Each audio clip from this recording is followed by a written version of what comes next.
Hello, everybody, and welcome back to The Insider. This week, I'm delighted to be joined by Ben Brown from Intuit. Hello, Ben. Hi, thanks for having me, Ben. Thank you very much for coming on. Very lucky to have Ben, very busy guy. Thank you for giving up your time. I couldn't do you justice with an intro, to be honest with you. Would you mind giving a bit of an overview to everybody listening? Certainly. So I currently head up the engineering teams for Europe at Intuit, working on our QuickBooks online accountancy platform. So I look after our engineering teams who work on our UK and France products, delivering kind of local functionality for those particular products. How many people, is this just London, is it, or is it Europe as well in terms of the location of your team? Yeah, so I've got a team of about 25 to 30 in the UK, and then kind of 10 people in France who look after our French product. So yeah, quite a little bit of a geographically dispersed team, but not really made too much difference during the last 6 months. That's what I was getting at, to be honest with you. It's interesting, the couple of different countries who have been affected by COVID at different times, and then lockdowns and what have you. I guess obviously everybody in France has been working remotely. Did they go remote before you guys initially, or? So it's been, I guess Intuit's got offices in pretty much, all the big countries. So we've got a lot of offices in the US, obviously, India, and then Australia, Brazil, and then in Europe, in France and the UK. So I think France probably went into a lockdown probably a couple of weeks before us. But Intuit took quite a kind of cautious approach at the start, and we really started working from home before governments were saying you have to work from home before the kind of lockdown started. So we probably went in 2 or 3 weeks before that and kind of started early. But the good news was we pretty much had all the technology in place already to kind of work remotely. It was just kind of learning to adjust to the different conditions. No, fantastic. And as a customer of Intuit myself, someone who uses QuickBooks, it's great to have you on. I know a couple of the engineering managers in the team as well, really good guys. And I know that you've got your fantastic setup down there, so all good. I guess at the moment where I've been speaking to technical leaders and CTOs, focusing around the current pains, and it's interesting, the size of your team and obviously geographically based as well in different countries. One thing that I wanted to start off with you is talking about innovation and how you've kind of worked, kept the collaboration within your teams. I guess now that we are obviously, I guess 9 months into this, have you managed to keep the innovation and collaboration going, and how have you done that? Yeah, so I think it's definitely been a learning opportunity for us throughout the pandemic. And I think in the early days, I think we pretty much pivoted immediately into I guess and exactly the same as working in the office, but working from home. And slowly but surely we learned things that worked, things that didn't work quite so well. And actually, what we've really started to learn as we've gone further into the lockdowns is that most of my engineers love kind of working remotely. I think it's really interesting that I think the open plan offices have not really been that kind of nice an environment for most engineers. Most engineers do love to, they'll have the headphones on, they're trying to be concentrating, and that open plan has not really worked for them. So I think this has really given them an opportunity to kind of take that back a little bit. I think what probably did start to impact us in the first few months was the opportunity was there to need more kind of meetings, because you weren't just bumping into people in the corridor, you weren't just having the conversations next to your desk. And I think coffee machines are the ones I always hear about, with those conversations around the coffee machines. Sorry to interrupt. That's the one. No, you're right. And it's certainly, we certainly miss those sorts of conversations. I think the teams themselves, each one of my individual kind of scrum teams that works on a certain area have dealt with it in very different ways. So a lot of them are still doing kind of some pair programming, generally over something like over Zoom. I think some of them have found that to be far too kind of tiring to do as much as they were doing previously, so they've cut down a little bit on that. We've actually done a few experiments in the last couple of months, which we started off calling kind of a no meetings experiment, with the aim of this idea of, hey, work out which meetings are the ones that are actually delivering value and which ones you're actually going to get some benefit from. I think we had kind of good kind of results that came from that.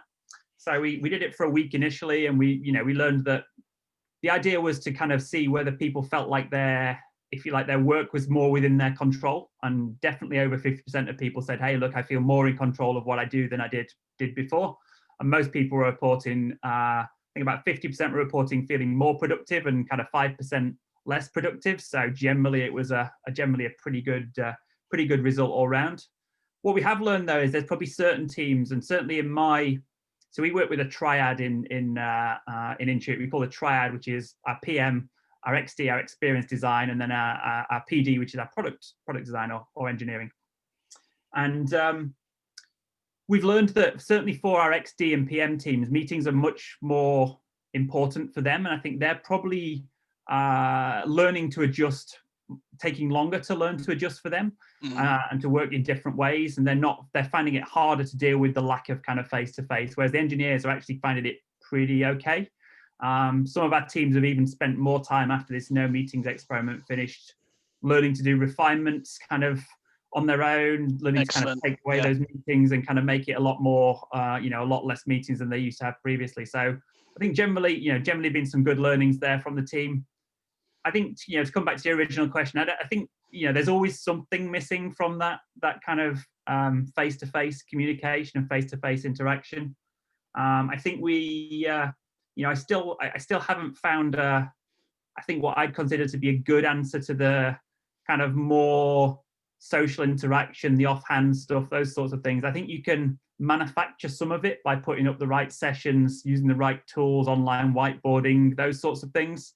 But I think, to kind of create that same environment is pretty tough. And, I'm sure at some stage we might talk a little bit about what's next and kind of what does return to work mean. But even if return to work does mean some remoteness, I think it's still going to want, some element of time in the office to make sure we can kind of recreate some of that magic that's been lost.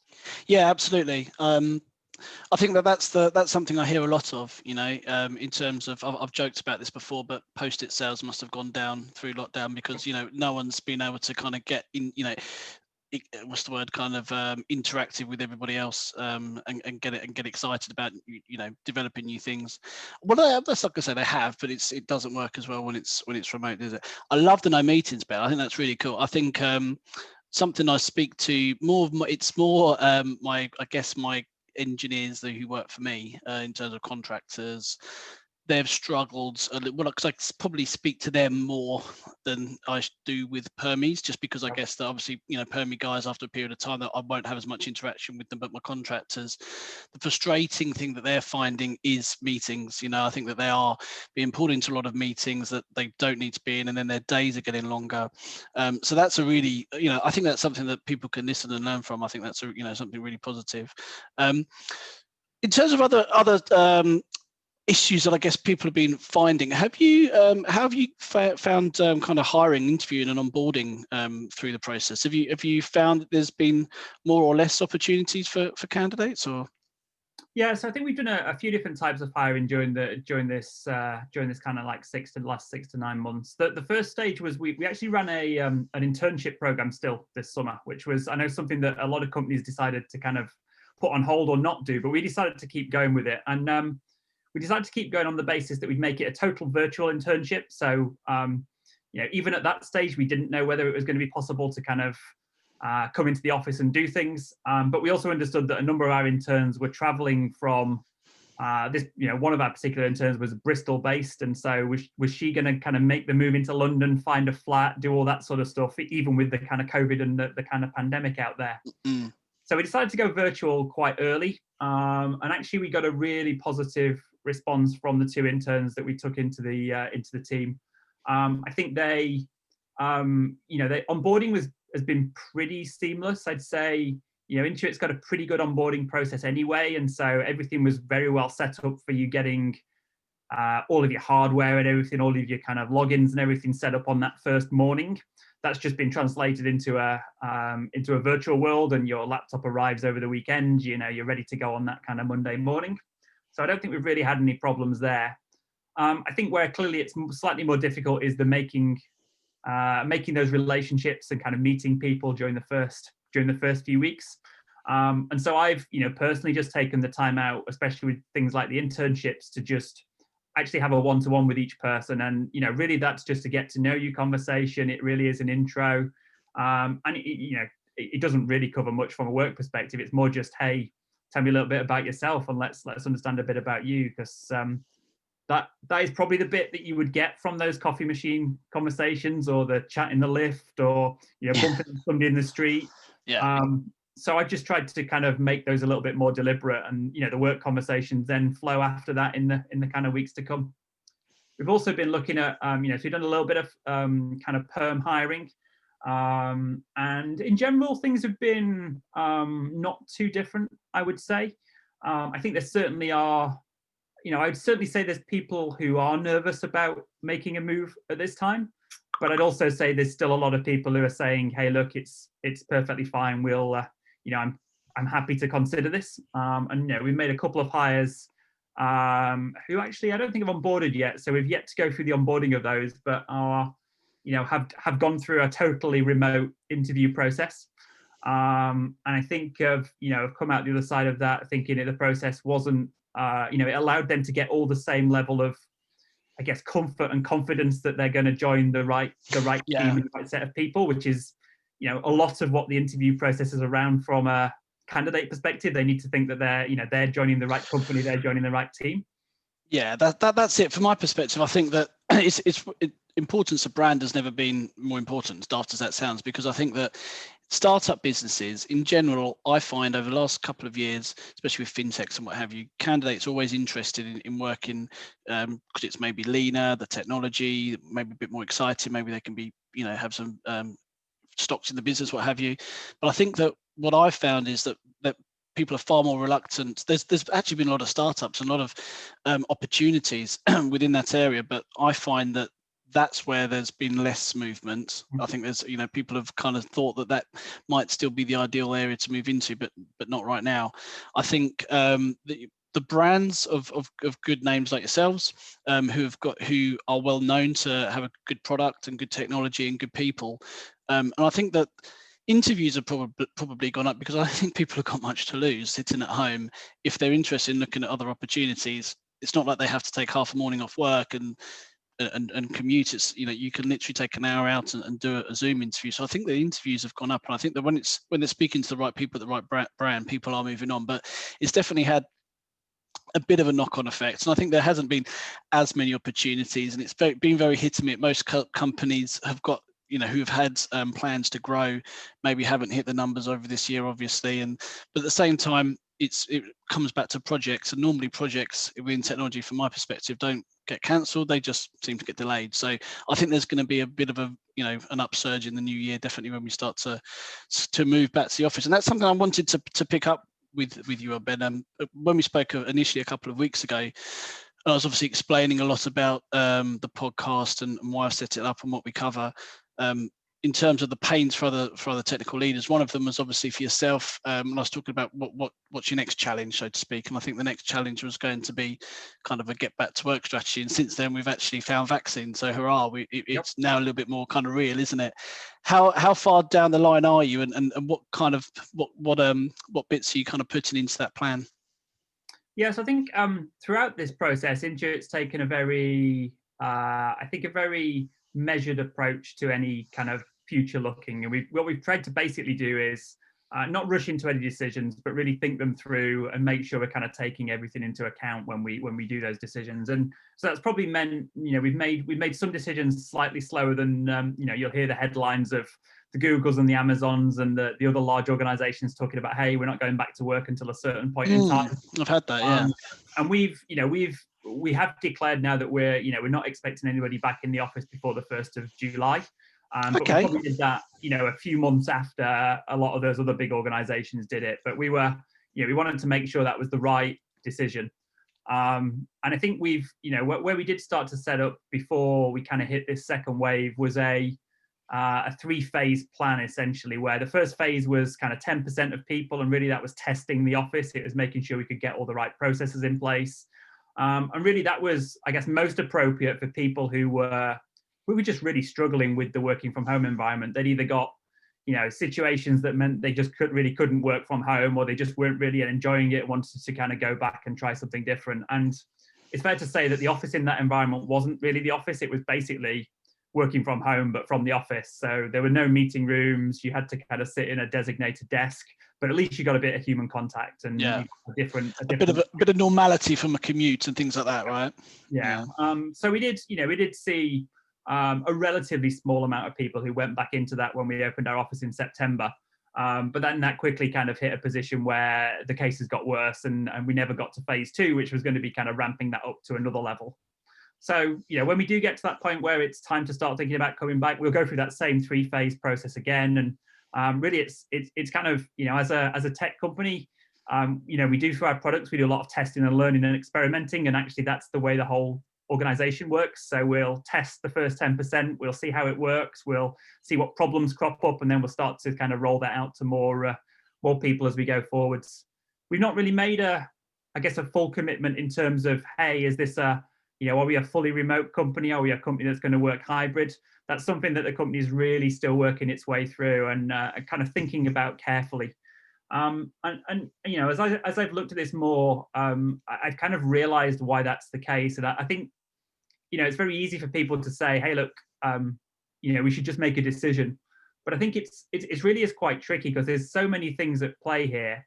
The obvious one that often comes out of this is like, well, how much should I pay somebody who's remote? Should I pay them the same as I'd pay somebody in the office, or should I pay them a different amount of money?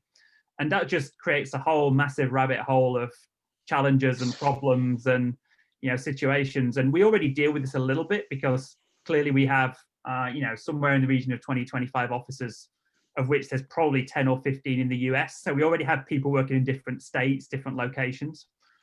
So it's not new, but it does make it a lot more complicated. And as a business, we work in tax. One of our big products is in the US is TurboTax, and so it's really important to us to make sure that things like tax is something that we pay fairly and we do the right things from a tax perspective. So there are implications to people going and just working in other countries or in the US in other states, and we think it's quite important to make sure that that's sorted out before you kind of make this big declaration of ta-da, this is what we're going to do. Yeah, as I've had a couple of controversial posts, shall we say, on LinkedIn where I've said, talking about the pay grades and saying, because now it's remote and it's opened up a bigger kind of talent pool, shall we say. I guess a couple of examples, I've had guys who live in the north who maybe their day rate hasn't been is lower than it is in the south, but now that opens them up. So suddenly, if you're a manager in the south and you can maybe get talent at a cheaper rate, which has suddenly had this knock-on effect. So I think that it will balance itself out, and I think it is something that people need to consider. Engineers have wanted to work remotely for a long time now, but I think that where they need to take it into consideration how they're going to be coming, if there's less travel, and the benefit is spending more time at home with your family, and you might be saving 40 hours a week. How much flexibility is there to be working for the right company on the right kind of projects? And I think that's what engineers have got to start thinking about as well over the next few months, moving into next year. I think what it's interesting as well in terms of how to work it best. I think there's companies who I've worked with, some of the bigger names that you're kind of talking about, who typically would have Fridays working from home in their technology team. I think that sounds pretty normal, but I think that moving forward, I think that there'll be more remote work, but I think in terms of, from the collaboration, innovation and project planning and retros, there's going to have to be concept days when people are mixing that, and it's getting the balance. And I think it's going to take a lot of companies, especially bigger teams, quite a while. You can't just kind of click your fingers and say, this is how we work. It is going to be a trial and error, isn't it? And I don't think everyone's going to be happy. That's the other thing. It's hard, isn't it? The bigger your team, keeping everyone happy. It is, but I also say, I wouldn't say that like, the office didn't make everybody happy. And I think it's probably easy to think that now we've got an opportunity to tweak things, we'll suddenly like get to a situation where everybody can be happy. And I don't believe that will be the case. But I do believe we can get to a situation where there's probably more people who are happier than they were, because there was only one way of doing it previously. I certainly know from my point of view, I can certainly see a situation where I'm working from home 2 or 3 days a week and doing some other stuff in the office, and really focusing those days on being the collaborative days, and those being the days where the face-to-face is really, really important. We've run a number of, I sit on our UK leadership team here, and we've run a number of kind of offsites or virtual offsites, I guess, throughout the last few months. And what I would say is actually they've been really successful, actually very tiring because you need to kind of pay attention to Zoom throughout a day, but they've been really successful. Now, would I continue that after we went back to the office? No, definitely not. In a world without constraints, I think face-to-face offsites would certainly be better. But there's lots of other things that really don't make much difference whether they're face-to-face or not. I think what we have learned about virtual working is the situation where there's 12 people sat in a room and one person on video conference, and you can't hear the person on video conferencing, they can't hear you, they can't interact. I think that's a world that's got to die, because that's not a situation that, you know, as soon as everybody was remote, that democratized it, that made it so much easier. So I can certainly see that being more used in future, but I'm not quite sure how, you know, our company's going to have to mandate that to happen to make that happen, or actually is it going to happen kind of naturally? Yeah, and I think that's one of my big things about the community that I'm setting up off the back of this. When you're, if you go to an event, that's the interaction that you get in between speeches and stuff like that. That's what I want to start creating, because I think that it's so easy to jump online and do a Zoom with peers from other businesses and to kind of talk about strategy back to work, for example. But I think that, you know, this is something that we might not have kind of jumped online and had a round table previously. I think now when we realize how easy this is to set up, and I'm speaking to technical leaders all the time, I can ping together the same kind of issues that people are having, put together like a round table, so to speak, for an hour, and it's something that people can kind of, you know, knock out really easily, and I think it can help. And I think previously those would only happen individually between speeches at conferences and events where you kind of, you know, get that kind of bit of information of each other. I don't want to take up any more of your time. Thank you very much. For anybody who's watching on YouTube, we'll be able to see your fantastic moustache. You've had a good month with November, Ben. Thank you. Yes, I'd love to say it's been an enjoyable month, but I'm certainly looking forward to shaving it off tomorrow. I was about to say tomorrow morning, is it? Yeah, I think it's got to come off straight away. So first of all, so I don't have to come on calls and tell people that I'm doing Movember and I don't just have a strange facial hair. But yeah, secondly, it just needs to come off, I think. Fantastic. Imagine when I said to you at the beginning, like, oh, you did in November, you actually said no. I've just decided to grow myself a moustache, and maybe looked a little bit silly, so a bit presumptuous of me. Yeah, exactly. Thank you so much for your time. Look forward to catching up with you soon. Hopefully in the new year, once we can all get back, and hopefully it's not too far away. Thank you. Thanks again. Thanks for having me, Ben.